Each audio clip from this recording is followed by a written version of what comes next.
le journal. C'est un plaisir de vous retrouver pour vous informer. Madame, Messieurs, bonsoir et bienvenue à cette grande édition du journal sur Mondico dont voici l'ossature.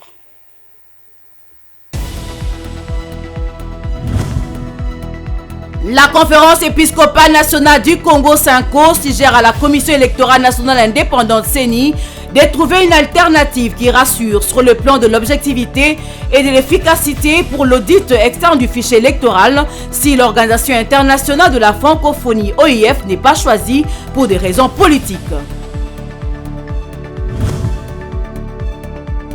Pas de dissertation sans prime, c'est la décision des inspecteurs de l'enseignement primaire, secondaire et technique dispersés et arrêtés pendant leur sit-in au ministère des Finances le mercredi 3 mai 2023.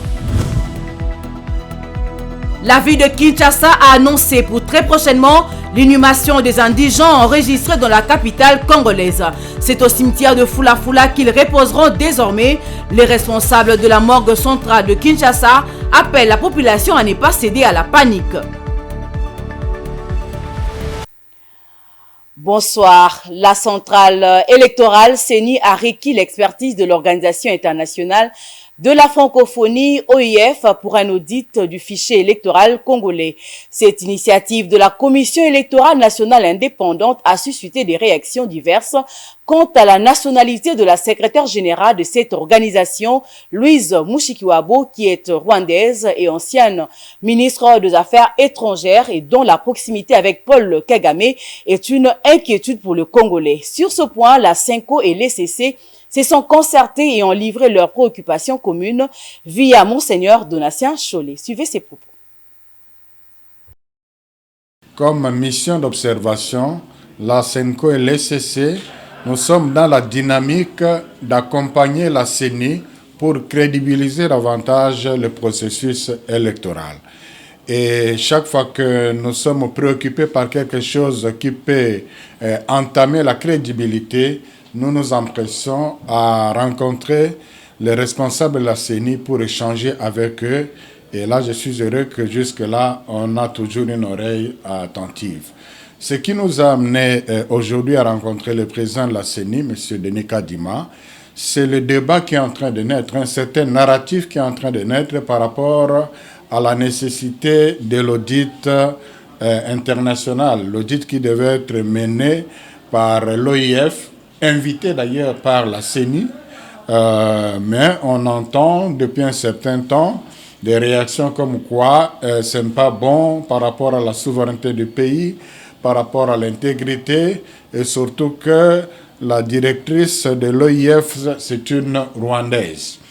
Alors, il y en a qui vont jusqu'à dire qu'il faut vraiment seulement que ce soit un audit national.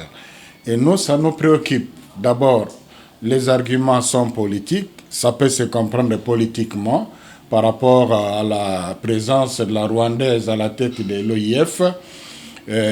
Soit dit en passant que parmi les institutions qui défendent l'intégrité nationale et la souveraineté nationale, il y a la CENCO qui a dénoncé l'attitude, l'indifférence de la communauté internationale par rapport à ce qui se passe au Rwanda.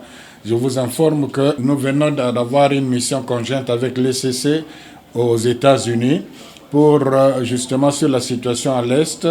C'est pour dire que nous tenons à l'intégrité, mais qu'on n'amène pas ça dans les questions techniques comme les questions électorales. Alors notre peur était que la CENI puisse être influencée par un certain discours pour être fermée à l'audit qui aurait une dimension internationale. Et nous avons échangé avec le président de la CENI, qui est conscient, et d'ailleurs il nous a répété que c'est lui qui avait invité l'OIF. Il n'a rien à cacher par rapport à un audit qui aurait une dimension internationale, c'est ça qui nous a rassurés. Donc franchement, nous regardons dans la même direction. Donc nous disons, si ce n'est pas l'OIF pour des raisons que nous dirons politiques, on peut trouver une alternative pour dire qu'une alternative qui rassure. Pour nous, l'alternative qui rassure et aussi par rapport à l'objectivité, même de l'efficacité, on peut avoir des compétences. Dans le chapitre de célébration, le mercredi 3 mai 2023, le monde a célébré la journée mondiale de la presse. Dans la partie est de la RDC, la résurgence de la rébellion du M23 a plongé les journalistes de ces coins dans un cercle de violence et d'abus de leurs droits. Certains sont contraints de se déplacer, d'autres par contre sont forcés de diffuser le message de rebelles. Ces journalistes vivent une situation très délicate, mais néanmoins, ils ont pu célébrer cette journée dans un climat très particulier. Plus de 50 journalistes ont été contraints de se déplacer de leur village. Certains sont dans la ville de Goma, comme Vianney Watsongo, journaliste à la radio évangélique de développement Hermon, RTEDH. Ce journaliste a fui la zone sous contrôle des rebelles du M23 parce que ces derniers les obligeaient à relayer leur propagande. Lorsque nous avons pris FIT, les radios sont restées là, les radios sont en train de fonctionner comme d'habitude, mais ce qui est exclu dans nos programmes, c'est seulement la diffusion des informations. Mais seulement les programmes de musique et des communiqués officiels des occupants, c'est ceux qui sont baladés seulement là. Lorsqu'il y a un communiqué, okay, pour communiquer, pour ceux qui sont là, et les journalistes qui sont là seulement, travaillent dans des conditions, donc dans les contextes, ils sont en train de vivre là. Ces journalistes ont tout laissé derrière eux. Certains passent leur journée au centre de presse de l'Union nationale de la presse du Congo, UNPC Nord Kivu, pour les aider à vivre. L'UNPC, avec ses partenaires, a mis en place un journal dénommé Saoutia Ami, qui signifie la voix des déplacés, qui produit un journal à diffuser sur différents médias. Présent lors de cette célébration, le vice-gouverneur du Nord Kivu, Romi Ekukali Popo, a rappelé à l'ordre les journalistes de sa province. Il a par la même occasion affirmé l'engagement de son gouvernement à garantir la liberté de la presse au Nord Kivu. C'est vrai que nous, le gouvernement provincial, nous devons tout mettre en œuvre pour tracer un cadre pour le travail de journalistes, car c'est de leur travail que la population est formatée. Aussi vrai que nous devons le faire, aussi vrai que les journalistes également de leur côté doivent suivre une certaine déontologie. Célébrée chaque 3 mai, la Journée mondiale de la liberté de la presse de cette année a eu pour thème « Façonner un avenir de droit, la liberté d'expression comme moteur de tous les autres droits de l'homme ».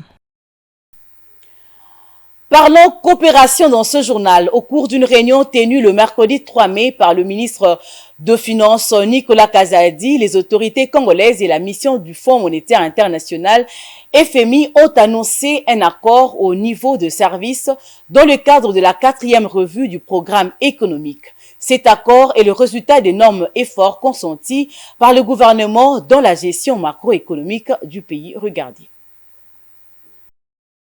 L'équipe de FMI est parvenue d'un accord au niveau des services pour la conclusion de la 4e revue dans le contexte du programme FE qui appuie les engagements de réforme des autorités congolaises. Ça permettra de travailler pour un conseil d'administration qui est prévu à la fin de juin. L'économie congolaise s'est prévue de résilience avec une croissance de 8,9% en 2022 et prévu pour 2023 à 6,8%, appui pour le développement de l'expansion de la production minière. Pour assurer la stabilité macroéconomique dans le contexte de conflits à l'Est et les risques externes et domestiques grandissants, les autorités doivent mettre en œuvre un plan d'assaisonnement budgétaire crédible et une politique monétaire plus restrictive, tout en poursuivant la réforme structurelle de la gestion des finances publiques, des secteurs monétaires et financiers, ainsi que de la gouvernance et de la lutte contre la corruption. Ce journal se poursuit, madame, messieurs, une enquête suisse effectuée par 8 pays africains dont la qualité du carburant livré en Afrique démontre que les toxines nuisibles à la santé des populations et à forte teneur dans toutes les essences vendues dans les stations pour une simple et grave raison qu'elles sont à la base de la propagation de plusieurs maladies inconnues. Qu'en est-il de ces rapports accablants pour l'Europe qui semblent peser continuellement sur l'Afrique? Éléments de réponse dans ces reportages de la presse étrangère. Les négociants suisses inondent l'Afrique de carburants toxiques. C'est la conclusion du rapport Dirty Diesel, publié par l'ONG Publicae. Les sociétés suisses produisent en Europe des carburants qui ne pourraient jamais y être vendus pour réaliser des profits au détriment de la santé de la population africaine. En cause, une trop forte teneur en soufre, jusqu'à 378 fois supérieure à celle autorisée en Europe. D'autres éléments sont aussi présents dans ces carburants, du benzène par exemple, qui lui est carrément interdit sur le vieux continent. Cynique, l'industrie pétrolière appelle cette production la qualité africaine. Publicae évoque dans son rapport 8 pays où cette essence est vendue: l'Angola, le Bénin, le Congo, le Ghana, la Côte d'Ivoire, le Mali, le Sénégal et la Zambie. Et l'association vise 3 sociétés helvétiques, Vitol, Trafigura et Adax et Oryx, qui elles se défendent de profiter de la faiblesse des normes africaines. Le rapport de Publicae est erroné et donne de fausses informations. En Afrique, les gouvernements contrôlent et réglementent les importations de carburant et ce sont les seuls habilités à déterminer les normes. En 2030, la pollution de l'air liée au trafic routier devrait causer 3 fois plus de décès prématurés en Afrique que dans toute l'Europe, les États-Unis et le Japon réunis. Cette révélation d'une ONG suisse, des négociants suisses vendent du carburant toxique en Afrique. Oui, cette affaire fait notamment les gros titres aussi de la presse française et notamment du journal Le Monde. Vous allez voir ce titre: des carburants toxiques transitent dans les stations africaines. C'est le résultat de 3 ans d'enquête de l'ONG suisse Publicae. Elle vient de publier un rapport inquiétant sur les pratiques de traders suisses dans le secteur donc des carburants en Afrique. On apprend que 4 négociants profitent de la faiblesse de la législation dans de nombreux pays pour vendre des produits bon marché mais extrêmement dangereux pour la santé des populations. L'ONG a notamment analysé la qualité des carburants à la pompe dans 8 pays africains. Sur 40 échantillons prélevés, aucun ne pourrait être vendu ailleurs qu'en Afrique. On y trouve notamment des teneurs en soufre 200 à 1000 fois supérieures qu'ailleurs. Il y a aussi du benzène retrouvé dans ces échantillons. La presse suisse se fait aussi l'écho de ce scandale. La Tribune de Genève publie une interview ce matin de la directrice de Publicae. Selon elle, les négociants suisses jouent avec la santé de millions d'Africains. Si rien n'est fait, le continent pourrait avoir le taux de mort prématuré lié à la pollution automobile le plus élevé au monde. Dans le chapitre de l'éducation, pas de dissertation sans prime. C'est la décision des inspecteurs de l'enseignement primaire, secondaire et technique, IPP, dispersés et arrêtés pendant leur sit-in au ministère des Finances le mercredi 3 mai 2023 pendant qu'ils lançaient leur mouvement de grève pour n'avoir pas touché leur prime avant les épreuves préliminaires des examens d'État édition 2022-2023 qui auront lieu le lundi 8 mai sur toute l'étendue du territoire national. Suivez ces propos.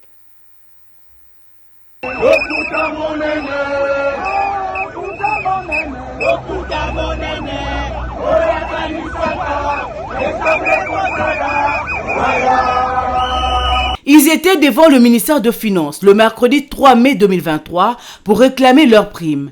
Les inspecteurs de l'enseignement primaire, secondaire et technique ont été gazés par les agents de la police nationale congolaise. Quelques-uns ont été arrêtés et conduits à l'inspection provinciale de la police ville de Kinshasa. Ces traitements leur a poussé donc à prendre des décisions drastiques. Pas de dissertation ce lundi 8 mai sans le paiement de cette prime. Écoutez, chers collègues, vous qui êtes à la province, nous avons été ce matin déjà à 9h au ministère des Finances où nous avons souhaité décréter notre mouvement de grève sur l'étendue de la République et dans toutes les provinces éducationnelles où vous êtes, où nous sommes.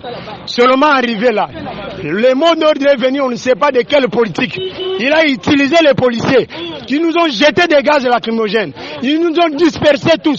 Quelques inspecteurs sont amenés à l'IPCRIM. Nous vous demandons, chers collègues, partout où vous êtes, révoltez-vous. Pas d'examen d'État cette année s'il n'y a pas de prime.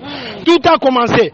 Partout où vous êtes, nous vous demandons de commencer à sceller toutes nos provinces, tous nos poules. Scellez ça déjà. Nous sommes ensemble. Ça, c'est la mère d'institution. Là où vous êtes, faites sentir des mouvements. C'est partout. Pas d'examen d'État. Ata IPP au Bozan et Pemben. Ameka Kobimana quelque chose. Bobengana ye abima. Bureau, et si vous avez des centres, pas d'enveloppe cette année. Les IPP ont lancé à leurs collègues de messages sur toute l'étendue de la RDC à ne pas se laisser intimider.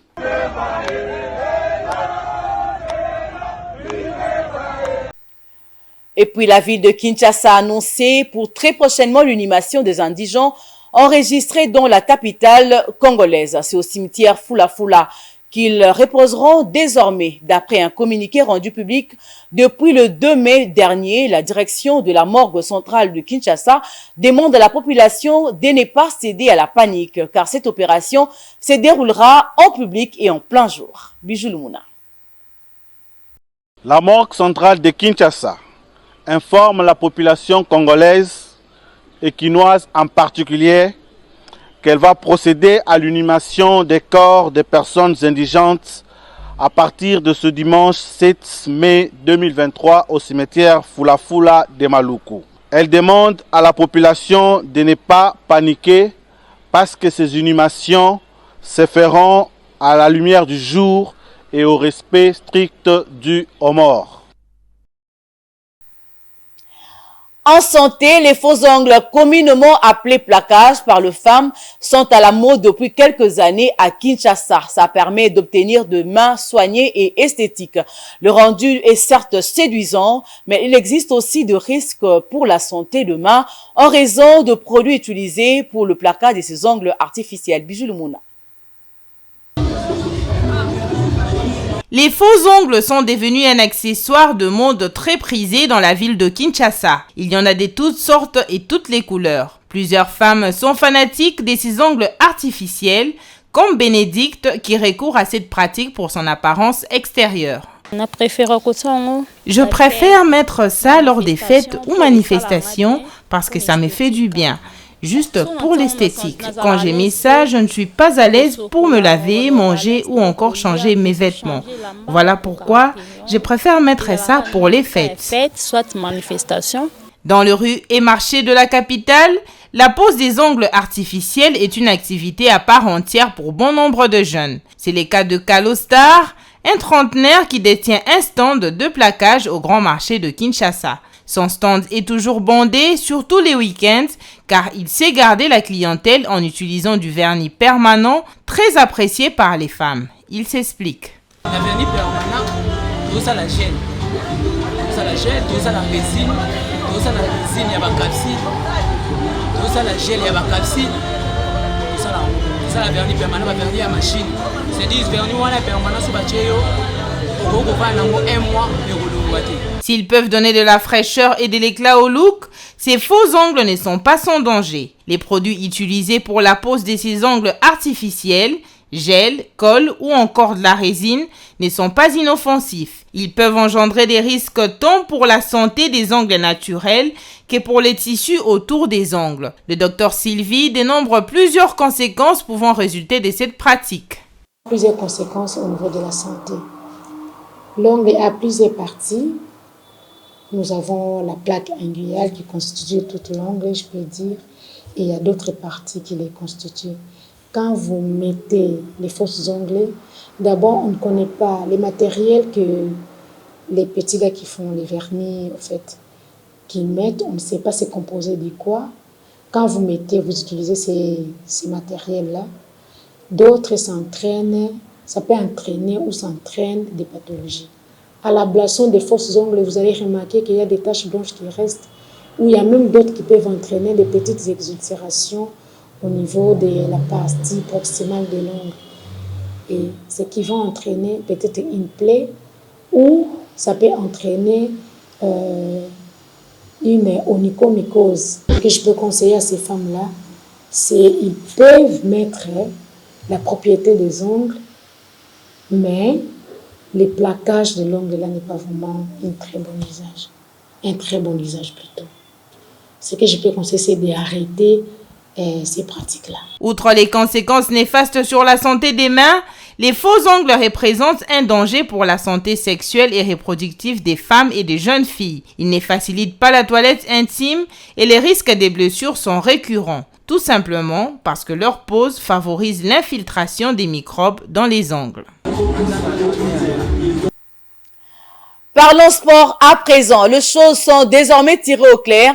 Selon plusieurs sources, la CAF aurait instruit les comités de normalisation de la FECOFA de reconduire l'As Vita Club, les Tout-Puissants Mazembe et Lupopo aux interclubs de la CAF avant l'organisation de la Coupe du Congo. Commentaire de Glody Mwinda.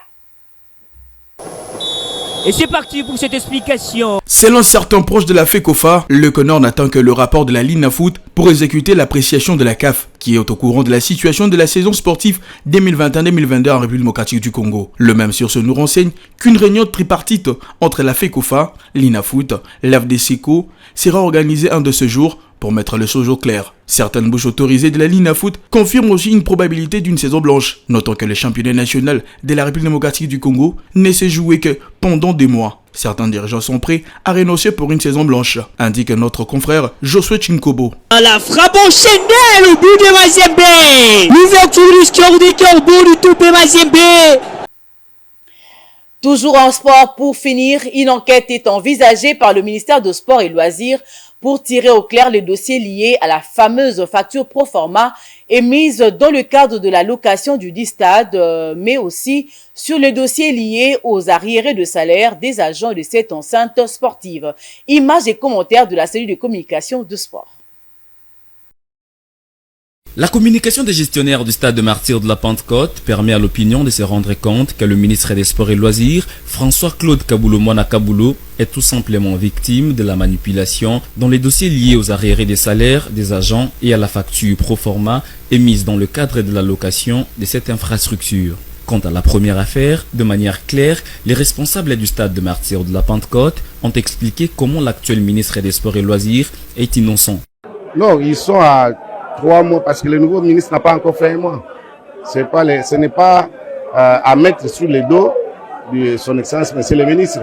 Lui, il intervient en tant que gestionnaire dans le principe de la continuité des services de l'État, ayant acquis, endossé les passifs et l'actif de son prédécesseur. Donc les 3 mois d'arriéré et les 4 mois pour le comité de gestion, c'est pendant la période de l'ancien cabinet, l'ancien cabinet, j'ai dit, l'ancien ministre qui est parti. En deuxième lieu, ils ont fixé l'opinion sur l'affaire de la facture proforma qui non seulement n'est pas l'œuvre du ministre des Sports et Loisirs, mais surtout qu'aucune somme irrélative n'a été perçue à ces jours. Ce qui vient appuyer les propos de Guylain Fimpa, conseiller au ministère des Sports et Loisirs, invité du journal de la grande édition de Télé 50. La lecture silencieuse de ce document renseigne que c'est une facture proforma. Okay. Madame, on ne peut pas payer un document issu d'une facture proforma. Et de deux, ce document n'est pas l'émanation du ministre des Sports, encore moins du ministère des Sports. Je suis fondé et autorisé à venir dire ici que c'est un document qui est produit par le comité de gestion sortant du stade. La République ne se gère pas sur les réseaux sociaux. Dès lors qu'il y a une information qui circule, vous avez l'information, venez, posez la question au ministère, vous aurez les informations. N'étant pas gestionnaire du stade de Martyrs, le patron des sports congolais a d'ailleurs adressé une demande d'explication aux auteurs de la facture à polémique afin de mieux traiter les dossiers. Voilà, c'est par ces commentaires de Glody Mwinda que se referme cette édition du journal. Mais avant de nous quitter, place au rappel du titre.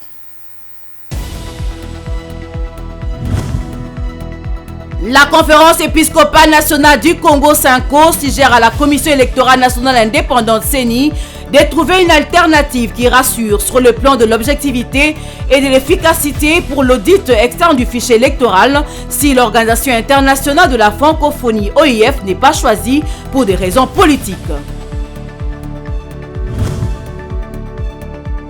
Pas de dissertation sans prime, c'est la décision des inspecteurs de l'enseignement primaire, secondaire et technique dispersés et arrêtés pendant leur sit-in au ministère des Finances le mercredi 3 mai 2023.